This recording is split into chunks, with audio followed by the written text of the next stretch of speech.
This is Philip Winters, vocalist and guitarist of Tyrant. This is Andrew Winters, the drummer of Tyrant. And you're watching Brutally Delicious Podcast. Are they watching it or listening? They can do both. Okay. You know?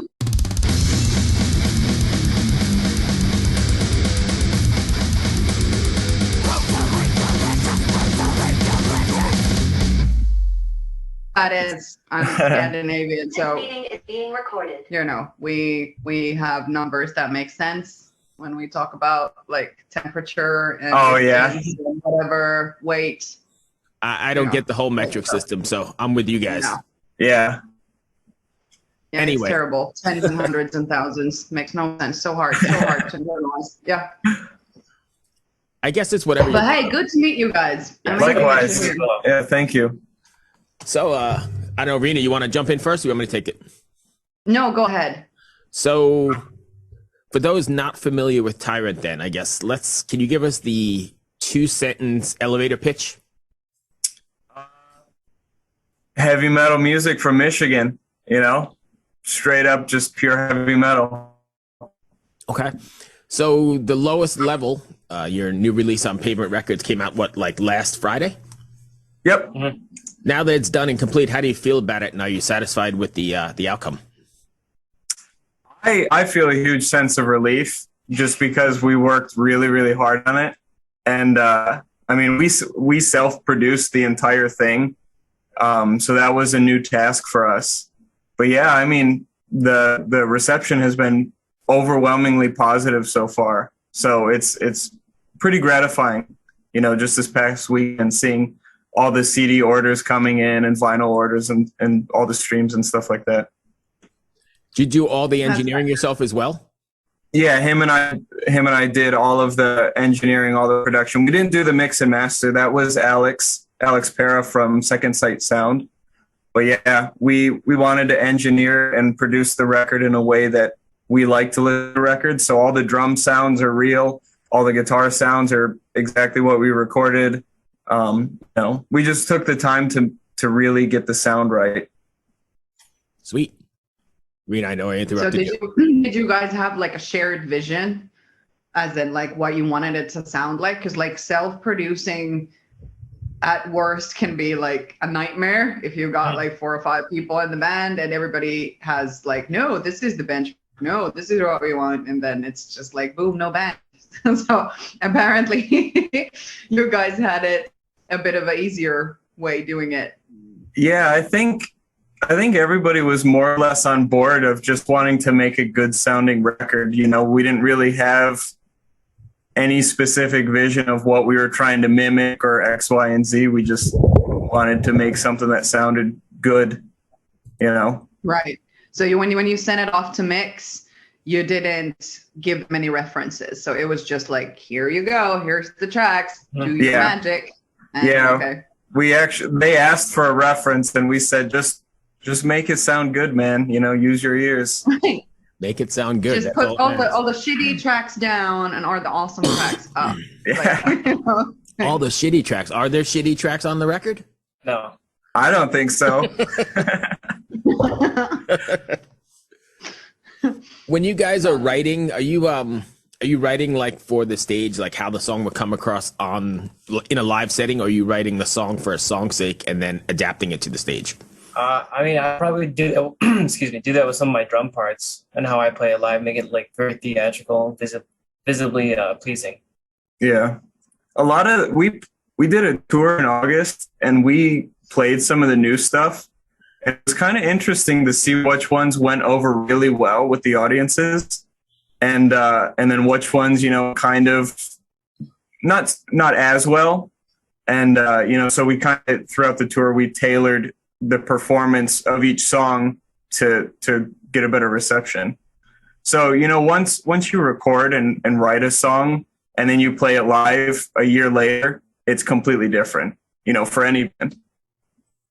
So it's yeah, sort of in a way, and it's funny that you can have like a song that really, really kicks ass and works on the recording, and then for some reason when you play it live, people go out to get some more beer. You know? Like and then you can tell, like, all right, for some reason we're fucking boring right now. Yeah. But that's like a good approach to like fine tune your sets according to that response. And Mhm. apparently you guys have had plenty of gigs then. You said you did a tour in August. How big a tour was it? How many places did you go?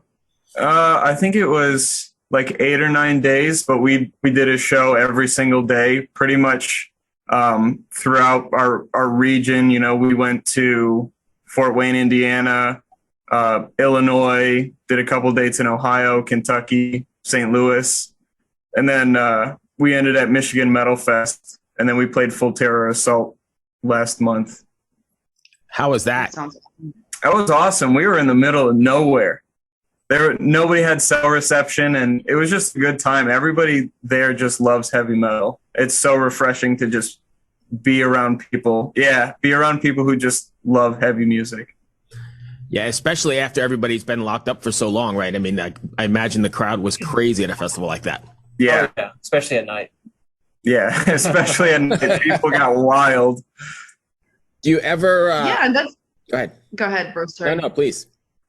Yeah, like because I'm in Finland, the country that has most metal bands per capita. Mhm. You know, so like here, people did not return to the gigs like they did before the pandemic. Like it never got to normal. Like there was so many festivals that got canceled because obviously like everybody's trying to host their event now, and there's just not enough people to attend, and thus a lot of the things just got like plug was pulled before anything cool got to happen. So that's not how it is with you guys, that there's like people are like swarming to get there and rock out apparently. Yeah, and I mean, you know, one thing I've noticed is a lot of metal bands are getting their entire European tours canceled before they even start. And so a lot of bands are just touring the US now. It's a really, really saturated market at this point. You know, everybody's touring the US. And it's because people are showing up, you know? Right. Yeah, because it actually works vice versa. Like a lot of the European bands are canceling their US tours just because of the prices, because like, you know, just the expenses are so insane right now, gas prices and everything, that there's zero chance that they can even break even, let alone like make somehow tolerable loss on the tour, which often happens, obviously, but that it just becomes impossible. But I guess that's like not entirely bad, because it gives more attention to the local bands, or local as in like local, you know, area. But seriously, like, you know, that there's an upside to that. Mm-hmm. When you guys are writing, is there a message you want your fans to take away from after listening to, you know, the new record, The Lowest Level, or even the single Pray for the Night, or like a takeaway?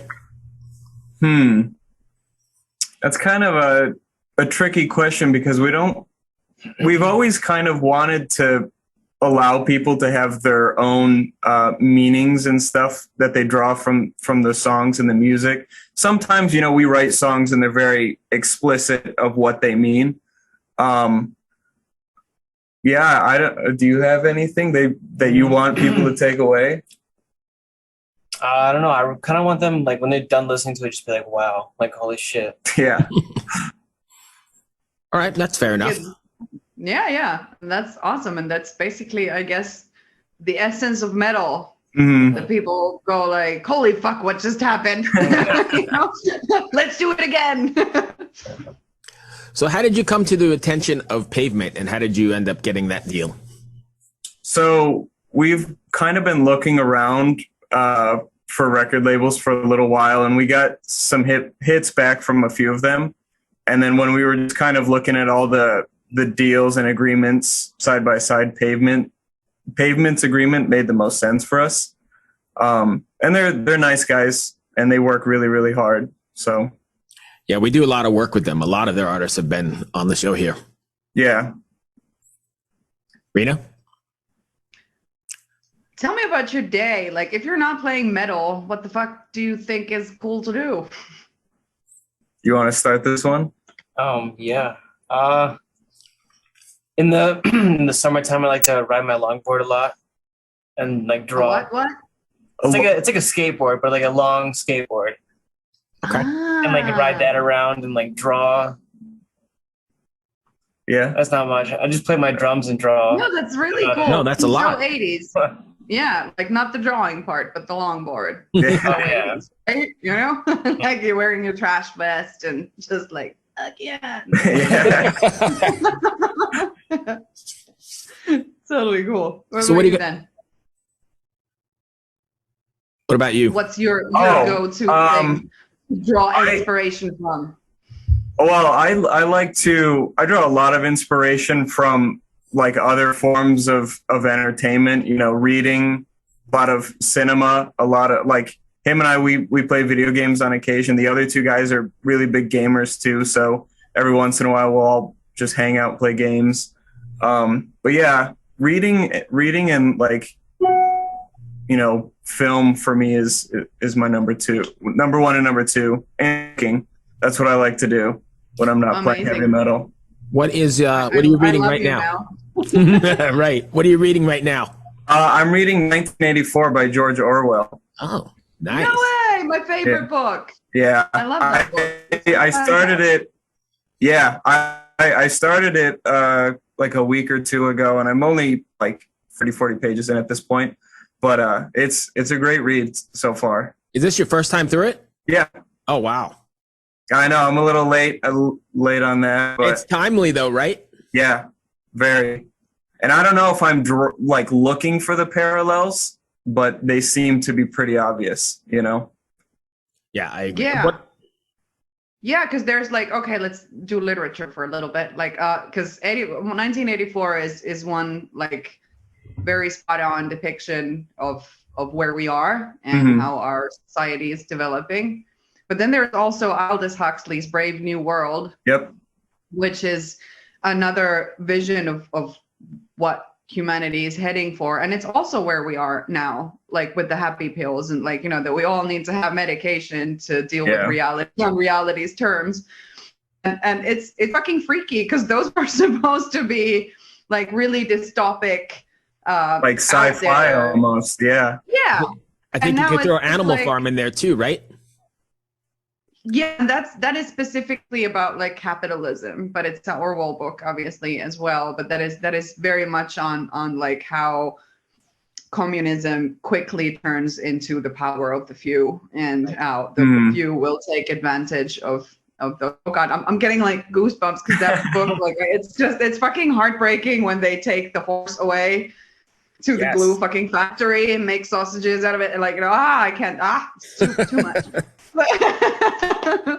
Like I can't even, like when The Walking Dead had that CGI tiger in the season when they had like the kingdom and the saviors and the whole full-on war with the cities, and the kingdom guy had that CGI tiger, and I knew that it was gonna come. They're gonna kill the fucking tiger, and I can't watch it, so I had to backtrack my steps. Like I went like several episodes ahead, and so that there's no tiger, and then just like reversed my steps and like did not watch the one where the tiger dies.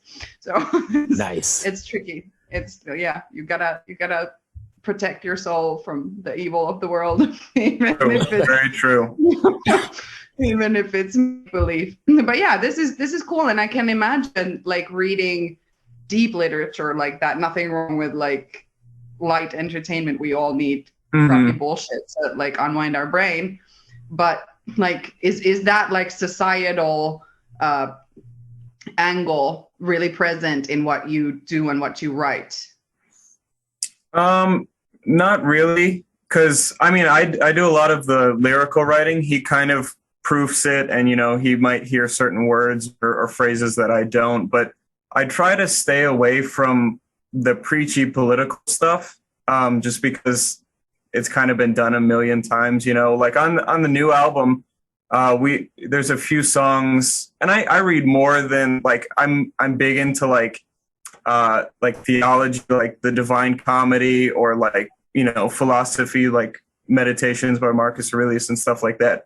But on the new album, you know, there's one song about like the greater and lesser keys of Solomon, and you know, like magical ley lines, and just stuff like that I've kind of read all about because we're big into like the magical stuff too, you know? Right. I think That metal is goes hand in hand with the sort of magical sort of thing, right? Yeah. because what I'm reading is the fluids of the human body used in the magic of Finnish Ugrian nations. A magic psychological study. Yes. Nice. So- Sounds Is cool. it good? yeah, yeah, and it's so good to like derive all that stuff from there because like the more you can link, let's say, ley lines to 1984, the more you can find the parallels and the Yeah. connections, the more interesting your stuff is going to be, and the more like it's going to give to people. Like if you can find a connection that nobody else has pinpointed, or like, and I don't mean that there needs to be some sort of magical, oh my God, we cracked the code, but like, but just finding new ways to think and describe is always interesting. So I know you said you're into cinema as well. Can you recommend a movie you think our listeners should go see? Well, I actually just finished watching the Dahmer series, which I thought was pretty decent. I know that's pretty viral right now. It's very viral, and, right? Yeah, and everybody's like, "Oh, it's so graphic," and I was like, they didn't even scratch the surface on what they could have done. But I'm definitely looking forward to the new Hellraiser that's coming out in a few weeks. So let me ask you a question about Dahmer then, because I've seen a bunch of controversy. It's coming, right? I saw a bunch of controversy where like survivor or family members of the murder victims are like having to relive all this trauma again because this is like the number one thing in the world. What are your thoughts on that? I mean, I imagine it's probably not easy, but they have to be getting a paycheck somewhere. Yeah, seriously. Like they're not just profiting off these families for nothing, especially from Netflix. Right. They have to be getting paychecks. But then again, that doesn't really undo it. But, So I'll be honest with you. I watched an episode and a half and it was too much for me. Maybe because it's too real and I don't know. I had to draw a line somewhere and I was like, it's too much for me. Yeah. But I know it's like the number one thing in the country right now, maybe in the world. I don't know if it's popular over there, Arena. Yeah, it's probably popular. I'm still working my way through Sandman, so like that's next on my list is Dahmer. But I doubt it'll be too much. I used to work at a funeral office. So, yeah, it was. They could have been very graphic with it, but I think they were going for mass appeal, so they kept it kind of vanilla and just kind of told the story. Right. So I'm just the wuss here in the Yeah, That's one way to put it. If you think about it like that, we already had like Mindhunter a couple of years ago. Was it even That was 3 good, years too. ago already? It was good. It was good. So like, if you're gonna go down the whole like family and blah blah blah victims, blah blah blah, then we should have 0 9/11 movies, for instance, and there's True. plenty. Like I understand the personal level of what that is, but I tend to agree with you that I'm sure it's somehow financially recuperated. Oh yeah. A word, I don't know. but anyway, yeah. So it's art is art, fantasy fiction is fiction, even if it's based on reality. And these are the stories that they tell. Like there's been plenty of shows on Manson, for instance. Yeah. Charlie Manson. Yeah, I guess you're right. Yeah. I'm sure the Tate family is still out there, Right. like, and nobody stopped them from doing those shows. So Yeah. is it really the families of the victims or survivors like making this fuss? Because today it seems like a lot of the fusses are not created by the people who are actually affected by whatever's going on, but it's outsiders saying that these people, I bet, are like, taking this really hard. And could be. they're like, no, not really. No, you are. You totally are. Stop it. Like, what you doing?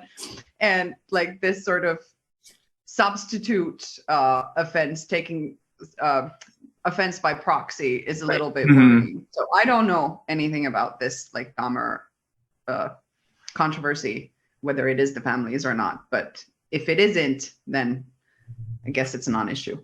Right. Yeah, I have no idea. So let's run back to Tyrant here because we're running up on time. What is next for you guys? You guys hitting the road, doing any shows, or what do you have planned next?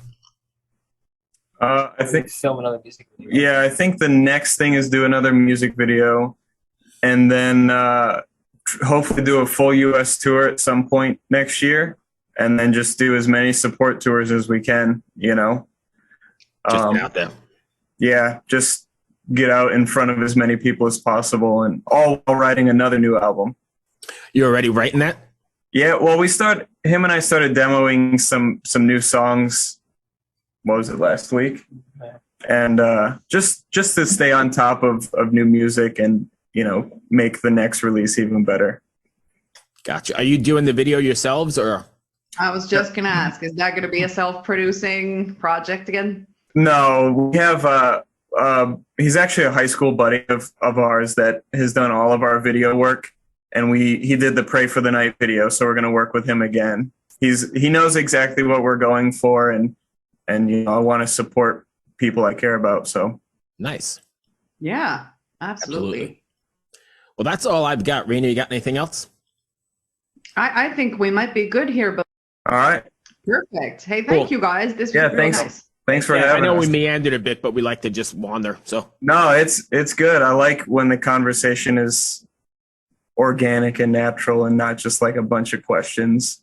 yeah, we try and Which keep are the same questions over and over and over and over again. Like, Yeah. you know, how many times can you answer? How was studio? Like, what? Yeah. Like, I don't know. We played instruments, sang vocals, boom, tracks, mix. You know, like that's Exactly. studio. Like, unless there's a specific anecdote, you know, that. Yeah. Well, it blew up when we were there. You know, then it becomes interesting. But other Right. than that, not really. You know. awesome. I appreciate you guys taking the time. Good luck with the new single and the tour if you get out there, and hopefully we'll see you soon. Yeah. Thank you. Be well, my friends. These are guys. See ya. All right. Cheers. Bye.